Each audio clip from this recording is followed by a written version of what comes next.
আসন্ন যশোর সদর উপজেলা পরিষদ নির্বাচনে চেয়ারম্যান পদপ্রার্থী তরুণ শিল্প উদ্যোক্তা, ক্রীড়া সংগঠক ও সমাজসেবক তৈয়ব চাকলাদার ফন্টুর পক্ষে প্রচারপত্র বিলি করেছেন যশোর বিজ্ঞান ও প্রযুক্তি বিশ্ববিদ্যালয় শাখা ছাত্রলীগ। শনিবার বিশ্ববিদ্যালয় এলাকায় এই প্রচারপত্র বিলি করেন বিশ্ববিদ্যালয় শাখা ছাত্রলীগের নেতাকর্মীরা। এ সময় উপস্থিত ছিলেন যশোর বিজ্ঞান ও প্রযুক্তি বিশ্ববিদ্যালয় শাখা ছাত্রলীগের সাধারণ সম্পাদক তানভীর ফাইসাল, ছাত্রলীগ নেতা গোবিন্দ মল্লিক, ইসমে আজম শুভ, মাহি, জহুরুল ইসলাম সাগর, মোমিনুল সহ নেতৃবৃন্দ।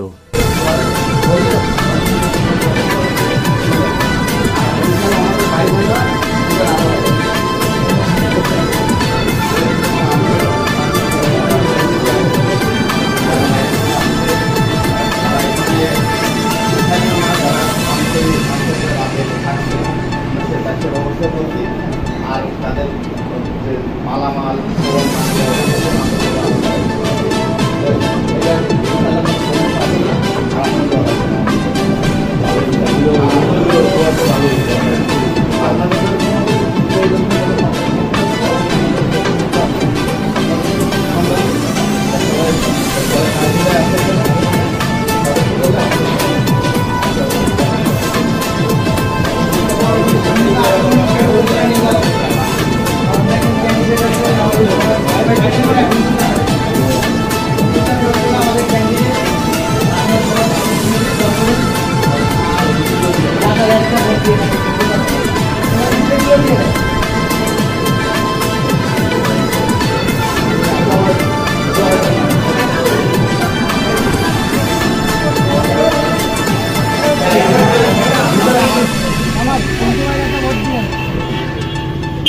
চেয়ারম্যান বন্ধু ভাই